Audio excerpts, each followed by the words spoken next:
When you hit a topspin forehand, it's important that you tilt your strings down toward the ground prior to hitting. That allows you to swing up the back of the ball for topspin. Here we've got Roger Federer and Andy Murray, and I want you to notice the angle of their racket face. So here is straight up and down, and then we can draw a line that is perpendicular to the racket. So right there, we can do the same thing for Andy Murray. There is straight down, and then we go perpendicular to the racket face, which is right about there. So you can see the difference in the amount Murray has his strings down compared to Federer. Murray's strings are facing down more than Federer's, and it's because of the grip. Andy Murray uses a Semi Western Grip. Federer uses an Eastern Grip. That is what actually accounts, on average, for Andy Murray's strings to face down more than Federer's. Now, if you would like to experiment with both the Eastern and Semi Western Forehand Grips, let me show you how to find them. That way you can see which one works best for you. So first, when it comes to the hand, there are two spots you want to know about: the base knuckle of your index finger and your heel pad. We want to put those two spots onto a very specific panel on the racket. Now, let's first talk about the racket. It is an octagon. The grip has 8 panels. We want to get the orientation right so that we can count the panels correctly. You'll notice that the racket is on its edge, meaning the strings are facing left and right. So get your racket in that position, then you can start counting. The top panel is panel number 1. When you're right-handed, you count clockwise or to the right to count the rest of the panels. So the top panel is 1. This is panel number 2, 3, 4, 5 is the bottom, 6, 7, and 8. So panel number 3, which is this panel right here, is the Eastern Forehand Grip. So if you want to use the Roger Federer grip, the Del Potro grip, right?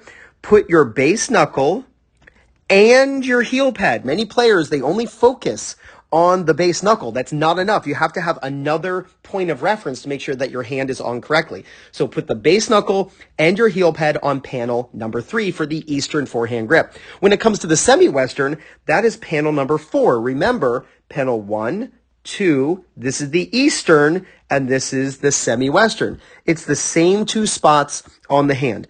Base knuckle of your index finger and your heel pad go on panel number 4. That change is actually what accounts on average for why Andy Murray's strings tilt down more toward the ground than Federer's on a topspin forehand.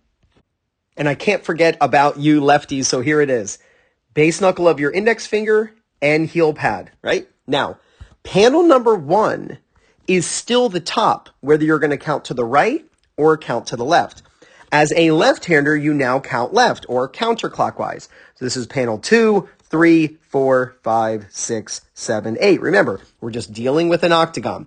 Panel number 3 is the Eastern Forehand Grip. So you're going to put both the knuckle and the heel pad on panel 3. That is the Roger Federer grip.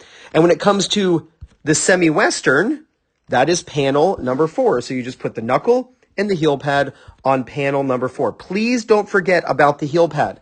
Everyone focuses on the base knuckle. It's not enough to make sure that the grip is right. You need another reference point. Put the base knuckle and the heel pad on either panel 3 or 4. Experiment to find out which one works best for you. Now, the best way to practice these techniques is at home with a Topspin Pro. You can get a Topspin Pro using my link in the description. I'm also going to pin it in the first comment. I absolutely love the Topspin Pro, and I know you will too. And if you're looking for people in your local area to play matches against or practice with, and you want to find a coach who's close to you who can help you with your game, then use my link in the description and pinned in the first comment, playyourcourt.com/2-minute tennis. When you use my link to sign up, you get 50% off. So go out and film yourself from the back and check to see that you are tilting your strings down toward the ground prior to hitting a topspin forehand. And the amount that you tilt them down can vary greatly based on the shot you're trying to hit, the amount of spin you're trying to put on the ball, but also the grip that you're using. Go out and film yourself, work on your forehand. There's no doubt you're going to gain confidence, win more matches, and play much better tennis. This is Ryan Reedy from 2minutetennis.net. You got this.